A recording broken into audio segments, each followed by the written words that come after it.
أفأمنوا مكر الله فلا يأمن مكر الله إلا القوم الخاسرون إلى سبحانه وتعالى دليل إلى ينقص ما سرجانو على أن لله مكرا لا الله جل وعلا مكر እንዳለው ውዳሴ በሆነበት ቦታ ነው ምን ማድረግ ምንችለው ለአላህ ጀለ ወዐላ ማመስገንን ሐምድን በሚገልጽበት ቦታና በሚገልጽበት ሁኔታ ነው መጠቀም ምንችለው በዱንያም በአኺራም ክስረት የሚገጥማቸው የሆኑ አካሎች ካልሆኑ በስተቀር የአላህን ጀለ ወዐላ አዛብን ቅጣትን አይተማመኑትም ይላል ሱብሃነሁ ወተዓላ ጥፋትን ኢፍሳድን መሬት ላይ ፈሳድን የሚያስፋፋ ሰው ሊሆን ይችላል አላህ ጀለ ወዐላ የሚፈልገውን ያክል ዱንያን ያሰፋለታል ይሰጣዋል ومن أحسن قولا ممن دعا إلى الله وعمل صالحا وقال إنني من المسلمين دعوة الأنبياء የነቢያት ጥሪ በሁሉም ቦታ ጊዜና ሁኔታ الحمد لله رب العالمين والصلاة والسلام على رسول الله صلى الله عليه وسلم رئيساتችን የሚሆነው በአላህ ጀለ ወዐላ ፍቃድ ከሆነ ስለ المكر والأمن من مكر الله የሚለው ይሆናል ማለት ነው الأمن من مكر الله واليأس والقنوط من رحمة الله የሚለው በተወሰነ መልኩ የምናይበትና ምናብራራበት የሆነ ርዕስ ይሆናል ማለት ነው እንደሚታወቀው አላህ ጀለ ወዐላ የሰው ልጆችን የተለያዩ ፈተናዎችንና የተለያዩ ነገራቶችን ይፈጥራል ሱብሃነሁ ወተዓላ ለመፈተንና ለመሞከር ስለሆነ በዚህ ፈተና ላይ እንዴት ማለፍ እንዲኖርብን እንዴት ማድረግ እንዳለብን ደግሞ የምንረዳበትና የምንመካከርበት የሆነ አጭር መልእክት ይኖረናል ማለት ነው فإن من الذنوب العظيمة ከተላላቁና ከከባባዱ ወንጀሎች ውስጥ የሚቆጠር ሲሆን ምንድነው እሱም الأمن من مكر الله ከአላህ ጀለ ወዐላ መክር መተማመን የሚለው والقنوط من رحمة الله ከአላህ ጀለ ወዐላ ረህመትም ተስፋ መቁረጥ ከአላህ ጀለ ወዐላ መክር መተማመን አላህ ጀለ ወዐላ የሆነችን ኸይር የሆነ ጸጋ ሲያደርግልን በዛው ጸጋ እንግዲህ ተማምነን አዛብ ይመጣብናል የሚለው አላህን መፍራት የሚለውን ነገር መተው አላህን አለመፍራት እናም እንደዚሁም ከረህመቱ ደግሞ ተስፋ መቁረጥ ከባባድ ከሆኑ ወንጀሎችና ከተላላቆቹ መካከል ስለሚቆጠር እነዚህ ሁለት ነገራቶችን በተወሰነ መልኩ በአላህ ጀለ ወዐላ ፍቃድ የምናይ ይሆናል ማለት ነው قال الله تعالى الله جل وعلا بتكبروا القرآن እንዲህ ይላል أفأمن أهل القرى أن يأتيهم بأسنا بياتا وهم نائمون ይላል سبحانه وتعالى ለመሆኑ እነዚህ የአካባቢ የመንደር ሰዎች ተማመኑ እርግጠኛ ሆኑን ይላል سبحانه وتعالى በአሳችን የኛ አዛባችን አይመጣበንም ብለው የኛ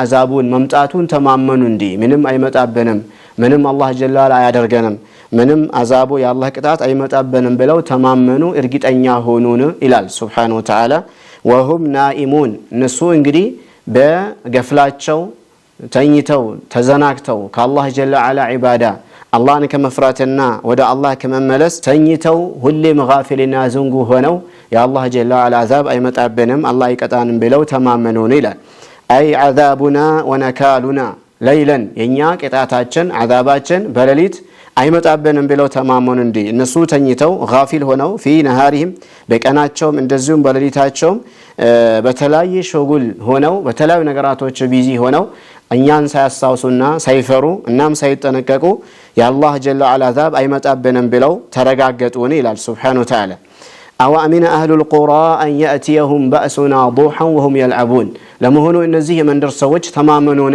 እርግጠኛ ሆኑን የኛ አዛባችን ቅጣታችን በዱሃ ሰዓት እና ረፋዱ ሰዓት አካባቢ ላይ አይመጣብንም ብለው ተማመኑን እነሱ ይተጫወቱ በተለያየ ነገር የተዘናኑ እንደዚህም ቢዚ ሆነው በቀናቸው የተለያዩ ሸጉል ላይ ሆነው አላህን ሳይፈሩ ምንም እርግጠኛ ሆነው አዛቡ አይመጣብንም ብለው ተማመኑ እርግጠኛ ሆኑን ይላል سبحانه وتعالى ስለዚህ ይሄ ተገቢ አይደለም ማለት ነው ወደ አላህ ጀለ ወዐላ ሊመለሱና ተውበት ሊያደርጉ ወደ ጌታቸው እና በخوف እንደዚሁም በፍርሃት ሆነው አላህን ጀለ ወዐላ በመከጀል ሆነው እንግዲህ ወደ አላህ ሊመለሱ ይገባቸዋል እንጂ እንደዚህ ሆነው ተዘናግተው የአላህን አዛብ ተማምነው ሊቀሩ አይገባቸውም أفأمنوا مكر الله فلا يأمن مكر الله إلا القوم الخاسرون إلى سبحانه وتعالى ለመሆኑ የአላህን ጀለ ወዐላ መክርን አዛብን ቅጣትን ተማመኑን እርግጠኛ ሆነን ፈላ የእመኑ መክረ ላሂ የአላህን ጀለ ወዐላ መክርን አዛብን ቅጣትን አይተማመንም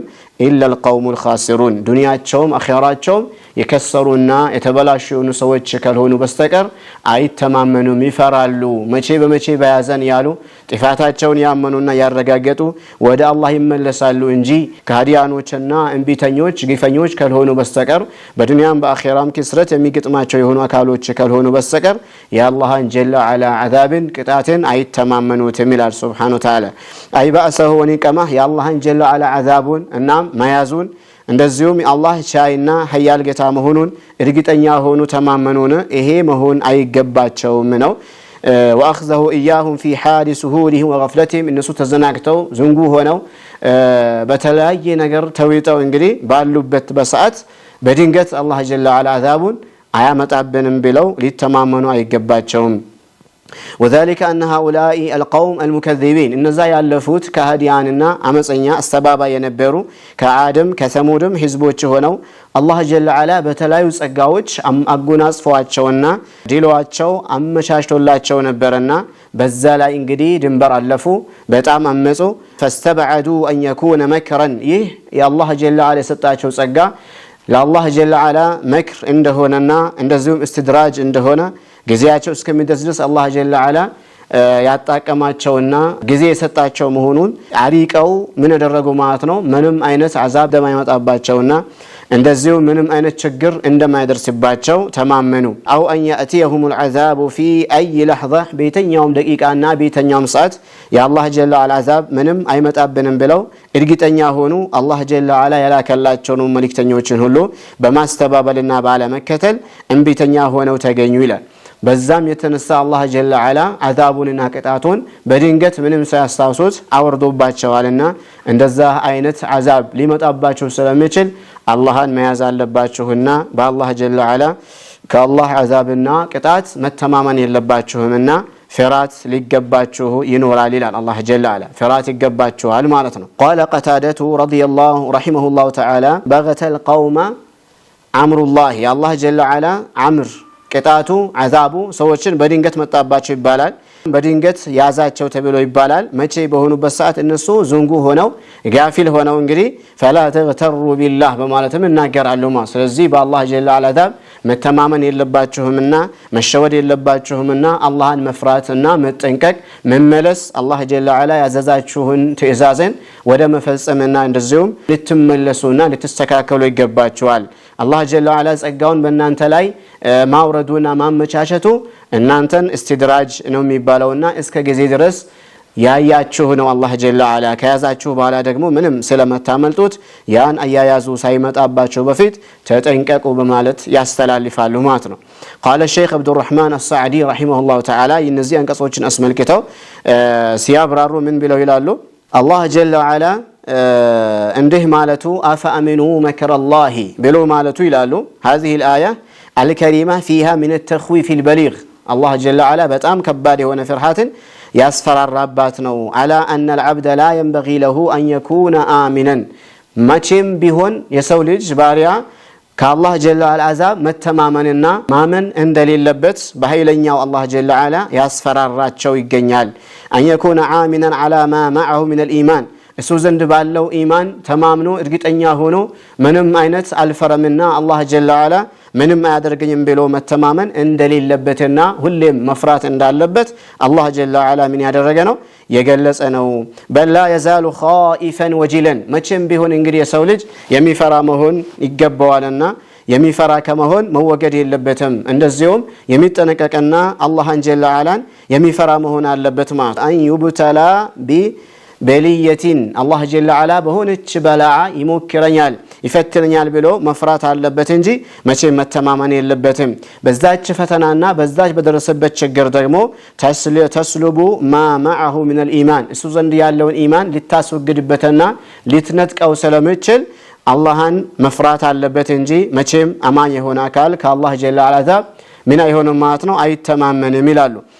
ወአላ የዛለ ዳዒየን ቢቀውሊህ መቼም እንግዲህ አላህን የሚለምንና የሚጠይቅ ከመሆን መወገድ የለበትም። ምን ብሎ መጠየቅ አለበት? መልእክተኛው አላህን ሲጠይቁና ሲለምኑ እንደነበረ ያ ሙቀሊበል ቁሉብ ሰቢት ቀልቢ ዐላ ዲኒከ የሚለውን ዱዓ ሁሌም ሊያደርግ ይገባዋል። አንተ ልቦችን እንደፈለክ የምትገለባብጥና የምትቀያየር የሆንከ ጌታዬ ሆይ ልቤን ምን አድርገኝ ማለት ነው በኢማን ላይ በዚሁ ዲን አጽናኝ አስብተኝ እናም አዘውትረኝ ሰባትህን ወፍቀኝ ብሎ ጌታውን ሁሌ መጠየቅና ሁሌ መለመን አለበት እንጂ እኔ አማኝ ነኝ ኢማን ይዣለው ያደኩበት ነው ምንም አልሆንም ምንም አይመጣብኝም ብሎ መተማመን የለበትም። ሁሌም ሊፈራ ይገባዋል ይላሉ።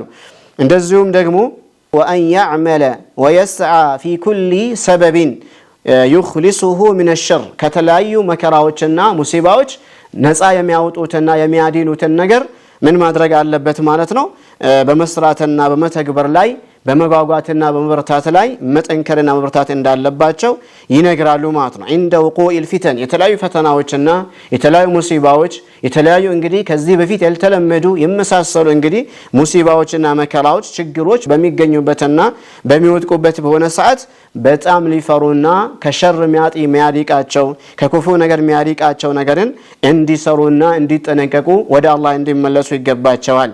فإن العبد يسو ليج معناتنو ولو بلغت به الحال ما بلغ حالته ሁኔታው የደረሰበት ቢደርስም የተመቻቸው ቢመቻችም فليس على يقين من السلامه ሰላም ለመሆን እርግጠኛ አይደለም። ወደፊት ላለው ጉዳይ እንግዲህ መተማመን የለበትምና ለሰላም እርግጠኛ ስላልሆነ ምን የሚመጣበት ነገር ስለማያውቅና ስለማያረጋግጥ ምን መሆን አለበት ማለት ነው ጌታውን ሁሌ መፍራት አለበትና ሁሌም ወደ ጌታው መራሮጥ አለበት ሁሌ መታገል አለበት ማለት ነው። قال الشيخ ابن عثيمين رحمه الله تعالى من ይላሉ እነዚህ አንቀጾችን አስመልክተው እንዲህ ይላሉ أفأمنوا مكر الله የአላህን ጀለ ወዐላ መክሪን ተማመኑን መተማመን የለባቸው የሚለውን አንቀጽ ሲያብራሩ ደሊሉን ይላሉ ይህ አንቀጽ ማስረጃ ነው على أن لله مكرا ለአላህ ጀለ ወዐላ መክር እንዳለው እንደዚሁም መክር ብሎ ማለት ምንድነው ከተባለ هو التوسل الى الايقاع بالخصم ጠላት የሆነን አካል ወይም ተቃራኒ የሆነን አካል የማጥቃትን ደረጃ እሱ በማያውቅበት መልኩ እሱን ማጥቃት ምን ይባላል መክር ተብሎ ይባላል ማለት ነው። من حيث لا يشعر እሱ ምንም ሳያውቅ በድንገት ምንም ሳያስብና ምንም ሳያውቅ በድንገት እሱን ማጥቃትና ማጥፋት በሱ ላይ አዛብን ማውረድ ምን ይባላል መክር ተብሎ ይባላል። ስለዚህም አላህ ጀለ ወዐላ እንደዚህ አይነት ስራን በጠላቶቹ ላይ እንደዚህ አይነት ስራ በሰሩ ሰዎች ላይ የሚገባቸውን ቅጣትና አዛብን ያወርድባቸዋል። ومنه جاء في الحديث الحرب خدعة ይላሉ መልእክተኛው አለይሂ ሰላቱ ሰላም ሐርብ የሚደረገው ጦር ሲፈጸም በምንድነው በድንገት ነው የሚወሯቸው ሰዎች እንግዲህ ሳያውቁ እና ምንም መልእክት ሳይደርሳቸው በድንገት ወረራ ከተካሄደ እነዛ ጠላቶችን ምን ማድረግ ይቻላል ማጥቃትና ማሸነፍ ይቻላል ማለት ነው። ከዛ አንፃር አላህ ጀለ ወዐላ ምን ይባላል ማለት ነው መክር ለአላህ ጀለ ወዐላ አለው የሚለውን ይህ አንቀጽ ያረጋግጣል ይላሉ። فإن قيل كيف يصف الله بالمكر الله جل وعلا انديت ماكر تبلو يجلصال بمكر انديت يبررال سبحانه وتعالى مع ان ظاهره انه مذموم ما تقات የሚለው ነገር እንግዲህ መጥፎ ከመሆኑም ጋር በዛህር ሲታይ ምንድነው መጥፎ ነው ተገቢ ያልሆነ ስራ ነው። አላህ ጀለ ወዐላ በእንደዚህ አይነት ባህሪ እንዴት ይገለጻል ተብሎ ቢባል ይላሉ መልሶ ምንድነው ቂል ان المكر في محله محمود مكر የሚባለው ነገር በቦታው ከሆነ ምንድነው የሚመሰገን ይሆናል እንደ ሁኔታው የሚመሰገንበት ሁኔታ አለ እንደዚህም የሚወገዝበት ሁኔታ አለ። አላህ ጀለ ወዐላ የተገለጸበት የሆነው መክር የሚመሰገንበት የሆነ መክር ነው። في محله ممدوح የሚመሰገን ነው ማለት ነው። يدل على قوة الماكر ይሄንን ጉዳት ጥቃትን የሚያደርስ የሆነ ካል ሐያል መሆኑንና አዋቂ መሆኑን ዘዴተኛና በጣም ሲስተምን የሚያውቅ መሆኑን የሚያሳይ ከመሆኑ አንፃር ሊመሰገን ይችላል ማለት ይመሰገናል ማለት ነው። وانه غالب على خصمه እንደዚሁም ተቃራኒ የሆነውን የሚከራከረውን ወይም ጠላቱን ማሸነፍ የሚችልና ማጥቃት የሚችል መሆኑን የሚገልጽ ስለሆነ የሚመሰገንበት ሁኔታ አለ። ولذلك ስለሆነም لا يوصف الله جل وعلا على الإطلاق بزيه بهري بلقو سبحانه وتعالى من أهونبتم أي قلص بتم فلا يجوز أن نقول إن الله ماكر بلن مالت أنشلم بلقو ماتنو بلقو الله جل وعلا ماكرنو أتقينو أطفينو بلن انقري مالت أنشلم يمن لو مچينو ماتنو وإنما نذكر هذه الصفة يهن بهري مجلس أمنشلو في مقام ببوتانو ماتنو تكون فيه مدحا ውዳሴ በሆነበት ቦታ ነው ምን ማድረግ ምንችለው ለአላህ ጀለ ወዐላ ማመስገንን ሐምድን በሚገልጽበት ቦታና በሚገልጽበት ሁኔታ ነው መጠቀም የምንችለው። ለምሳሌ ሱብሓነሁ ወተዓላ ምንድነው የሚለው? ወየምኩሩነ ወየምኩሩላህ ይላል። እነሱ መክርን ተንኮልን ጠላቶች እንግዲህ በመልእክተኞቹ ላይ ግፍን እንደዚሁም ዲንን ሐቅን ለማጥፋት ተንኮልን ግፍን ይመሰርታሉ፣ ይሸርባሉ፣ ያድማሉ። እኛም እንደዚሁ እናደርጋለን። እነሱም በማያውቁበት መንገድ የነሱን ተንኮልና ግፍ እንመልስባቸዋለን፣ አዛቡን እናወርድባቸዋለን ይላል ጀለ ወዐላ። ስለዚህ እነላህ ጀለ ወዐላ ማኪሩን ቢማ የምኩር ይባላል ማለት ነው። መክርን በሚሰሩ ሰዎች ላይ አላህ መክሩን ይሰራል።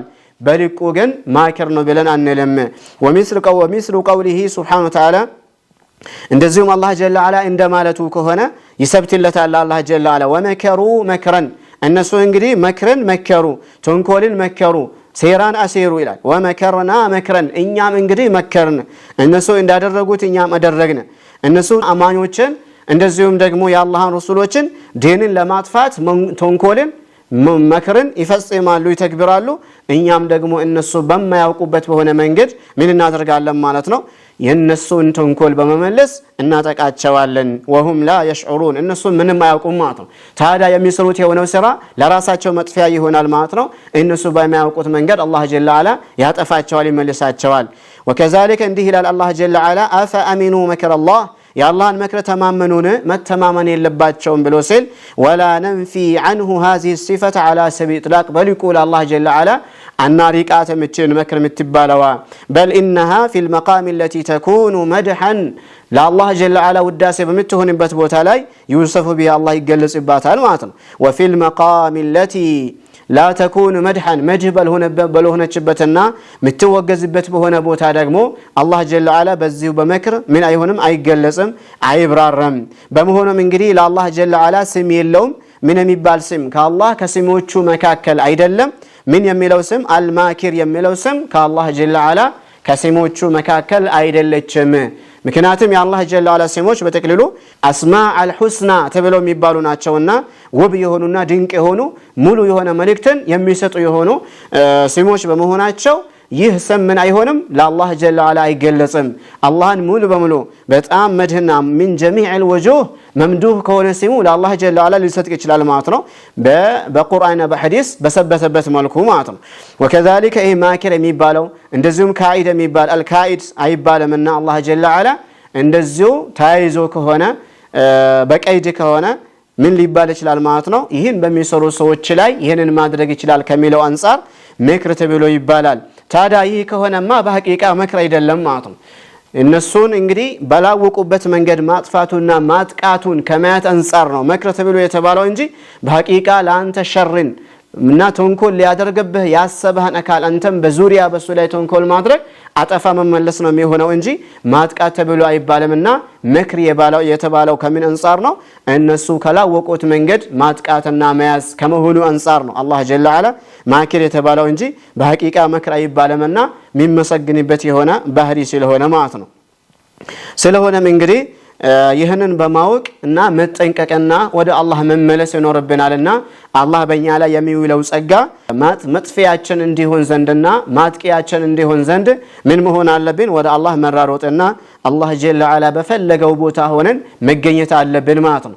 አላህ የሰጣን የሆነን ጸጋ አላህን ለመገዛትና እንደዚሁም ሐቅን የበላይ ለማድረግ መጠቀምና እንደዚሁ መታገል አለብን እንጂ ምን መሆን የለብንም ማለት ነው። እንደዚሁ ተማምነን እንግዲህ የአላህን አዛብ ተማምነን ወደ ሌላ ችግር መጓዝና መሄድ አይኖርብንም ማለት ነው። روى الإمام أحمد في مسنده من حديث عقبة بن عامر رضي الله عنه وأرضاه إمام أحمد بزجبوت بهنو زجب علي أن النبي صلى الله عليه وسلم قال نبي عليه الصلاة والسلام እንዲህ ብለዋል ይላሉ إذا رأيت الله يعطي العبد من الدنيا ما يحب አላህን ጀለ ወዐላ ባየኸው ጊዜ ለአንድ ባሪያ የሚሰጠው ሆኖ ከዱንያ እሱ ጥፋተኛና አመፀኛ ወንጀለኛ ሆኖ ባሪያው ግፈኛ ሆኖ ካዲ ሊሆን ይችላል፣ ሙሽሪክ ሊሆን ይችላል፣ ጥፋትን ፍሳድን መሬት ላይ ፈሳድን የሚያስፋፋ ሰው ሊሆን ይችላል። አላህ ጀለ ወዐላ የሚፈልገውን ያክል ዱንያን ያሰፋለታል፣ ይሰጠዋል። ይህን ባየህ በሆነ ሰዓት فإنما هو استدراج ይሄ استدراج ነው ማለት ነው አላህ ጀለ አላ ያባበለው ነው ያታለለው ነው ማለት ነው እንዲይዘው እስከሚይዘው ድረስ ጊዜ የሰጠው ነው እንጂ አላህ ጀለ አላ ያመቻችለትና እንደዚሁም ኸይር የፈለገለት አለመሆኑን ልትረዳ ይገባሃል በማለት እንግዲህ ይናገራሉ ማለት ነው ስለዚህም እንግዲህ ይህ ሁኔታ አላህን ጀለ አላ በሚገባ ልንፈራና ልንጠነቀቅ ይገባናል ብዙ ጊዜ ጤነኛ ሆነን ልንገኝ እንችላለን ብዙ ጊዜ ጸጋ ልናገኝ እንችላለን በዛ ሰዓት እንግዲህ አላህ ጀለ አላ ምን አስቦልኛል የሚለው ሐስበን ልንስተካከልና ራሳችንን ለአላህ ጀለ አላ እጅግ ልንሰጥ ይገባል የሚለውን ነው የምንረዳው ስለዚህ እንግዲህ ይሄ ስለሆነ አላህን ጀለ አላ መፍራት ሁሌም ወደ አላህ መመለስ ይኖርብናል እንግዲህ ርዕሱን ስላልጨረስነው እንመለስበታለን ባረከላሁ ፊኩም ወሰላሁ ሰለም ዐላ ነቢይና ሙሐመድin وعلى آله وصحبه وسلم أجمعين ومن أحسن قولا ممن دعا إلى الله وعمل صالحا وقال إنني من المسلمين دعوة الأنبياء ينبيات الري بهلهم بؤتا جزينا هنيتا